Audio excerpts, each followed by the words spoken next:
A Mongólia é vazia.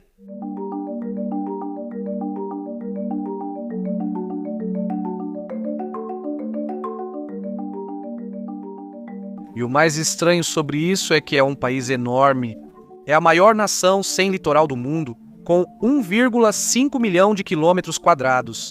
Quero dizer, se você colocá-la sobre a Europa, ela cobre basicamente toda a Europa Central. É o 18º maior país do mundo, mas em termos de população, é o 131º. Apenas 3,5 milhões de pessoas vivem lá hoje. E quando você junta esses dois fatores, acaba com um país que tem uma densidade populacional muito baixa, de apenas cerca de 2 pessoas por quilômetro quadrado. É o país com a menor densidade populacional do mundo. E como referência, a média dos Estados Unidos é de 38 pessoas por quilômetro quadrado. Na Europa, é mais próximo de 34. Não só essas 2 pessoas por quilômetro quadrado já são um valor super baixo, mas fica ainda menor quando você divide o país em suas regiões.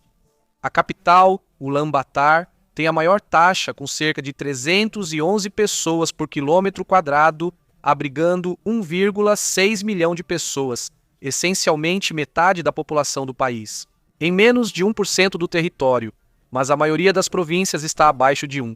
Apenas algumas regiões e os principais centros urbanos estão acima de 2. E se juntarmos todas as principais cidades, isso representa cerca de 70% da população, com menos de 5% do território. Então, neste vídeo, quero tentar entender por que isso acontece. Por que tão poucas pessoas vivem na Mongólia, sendo um dos maiores países do mundo? São fatores como clima, terreno, o nomadismo histórico ainda presente e a constante interferência da China e da Rússia. Se quiser mais detalhes, continue assistindo ao vídeo.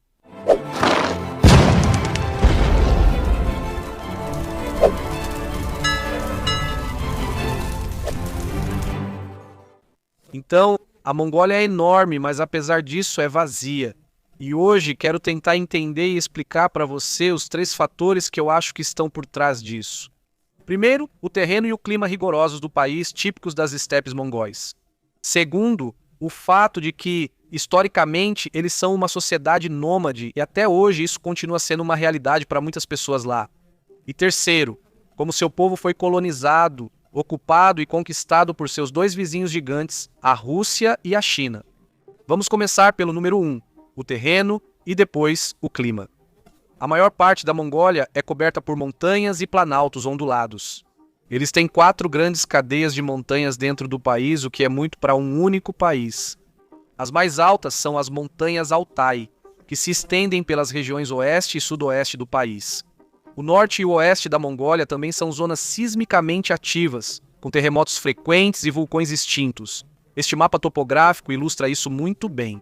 O oeste é composto principalmente por montanhas, enquanto o leste é ocupado em sua maior parte por uma planície. Apesar de o sul dela integrar o deserto de Gobi, que curiosamente tem esse nome da palavra mongol para deserto. Então, quando usamos o termo deserto de Gobi, estamos basicamente chamando de deserto, com o norte e o oeste ocupados por montanhas e o sul por deserto. É como procurar um apartamento de 75 metros quadrados, mas ao visitar, percebe que a maior parte é depósito e pátio inútil. No fim, você fica com cerca de 30 metros quadrados realmente utilizáveis. O tamanho técnico é grande, mas o útil não é tanto assim. Isso mostra por que muitos lugares estão vazios. Montanhas e desertos não são adequados para viver. Você não pode acessar quase todos os recursos naturais, cultivar ou construir casas e infraestrutura, e o clima associado a essas características do terreno também não ajuda. Existem 3 tipos de clima Köppen-Geiger predominantes na Mongólia: deserto árido no sul, estepe árida no centro e inverno seco no norte, todos eles sendo extremamente frios. Os invernos são muito frios e os verões são muito curtos. As temperaturas médias ficam abaixo de 0 de novembro a março, e as noites de inverno chegam a até 40 graus Celsius negativos. Veja, a temperatura média na Antártica é de 57 graus, o que é bem próximo. A maior parte do país também é coberta por permafrost, gelo permanente, o que torna a agricultura impossível e dificulta muito a construção e a pavimentação de estradas. Eles têm, em média, 257 dias sem nuvens por ano. Com tão pouca chuva e tanto frio, a agricultura não é apenas difícil, é quase impossível.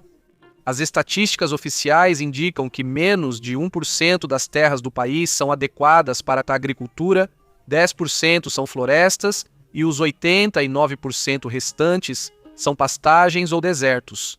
Mas a criação de gado também é um desafio. Eles enfrentam nevascas sazonais ou tempestades de areia, dependendo da região. Eles até têm um termo para isso, zut, que é um desastre periódico em que um grande número de animais morre, porque não consegue se alimentar devido ao clima rigoroso. Se você precisa criar um termo para alguma coisa, é porque isso acontece com bastante frequência. Se não é possível cultivar alimentos, criar animais ou construir casas e infraestrutura na maior parte do país, faz sentido não viver nessas áreas. Agora que entendemos o impacto do clima e do terreno, que considero os principais fatores, vamos analisar os outros. O aspecto nômade deve ser considerado. Os mongóis não foram apenas um povo nômade historicamente ao longo do tempo, mas até hoje, pelo menos 30% e até 40% do país são nômades.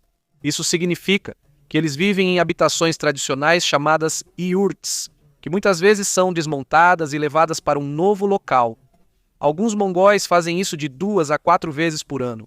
Isso também se deve ao meio ambiente. Eles se mudam para fugir do mau tempo, mas a constante mudança impede sistemas agrícolas eficazes, mesmo nos 1% de terra viáveis, tornando impossível alimentar a população crescente. Pessoas podem evitar casar ou ter filhos com alguém conhecido em local temporário, pois sabem que logo partirão e o parceiro pode não querer se mudar junto. É interessante pensar como as características nômades dos mongóis uma vez os levaram a viajar e conquistar o maior império que o mundo já viu.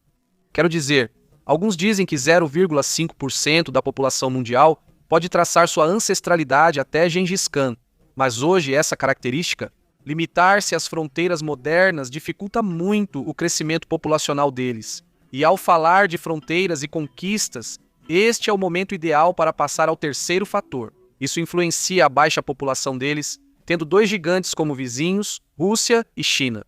Embora as fronteiras modernas da Mongólia ainda sejam grandes, apesar de muito menores do que no auge do império deles, elas não representam de fato as terras onde o povo mongol vive. A maioria das estimativas indica que a maior parte dos mongóis étnicos vive fora da Mongólia e não são imigrantes. Eles vivem em terras vizinhas que foram conquistadas às vezes pela Rússia, mas principalmente pela China. Cerca de 2/3 da fronteira da Mongólia com a China é chamada de região autônoma da Mongólia Interior. É uma parte da China e abriga cerca de 4 milhões de pessoas de etnia mongol. Quero dizer, pense nisso.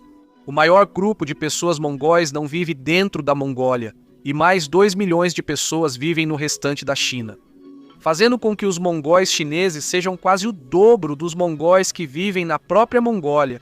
O motivo disso? Isso se deve principalmente à conquista da Mongólia interior e exterior na dinastia Qin, na China imperial. No século XVII, os clãs mongóis estavam enfraquecidos pela desunião entre as tribos. E então os chineses avançaram e conquistaram o território, governando-o por mais de 200 anos, até 1912.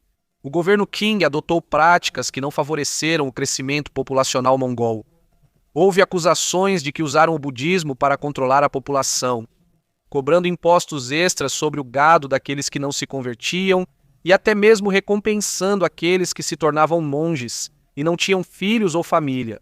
Não sei se isso é verdade, mas na década de 1920, cerca de 1/3 dos homens da Mongólia eram monges. O país tornou-se independente em 1912. Eles foram palco de disputas durante o conflito interno russo, após o barão Ungern, do Exército Branco, derrotar as forças chinesas que ocuparam temporariamente a Mongólia exterior. Os soviéticos ajudaram a recuperar a independência, mas sob forte influência deles, formando a República Popular da Mongólia. A URSS fez muitas purgas, eliminando líderes políticos e monges budistas, o que deu a Stalin motivo para possivelmente exterminar 1/3 dos homens do país. Os soviéticos também impediram o retorno de outros povos mongóis da Rússia para a Mongólia, especialmente os buriates, um dos maiores grupos étnicos da Sibéria e próximos dos mongóis. Na verdade, há uma citação do líder da Comintern, Bohomid Smetel, que disse: O povo da Mongólia não é importante, a terra é importante. Mais tarde, os mongóis chineses também foram perseguidos durante a Revolução Cultural na China comunista.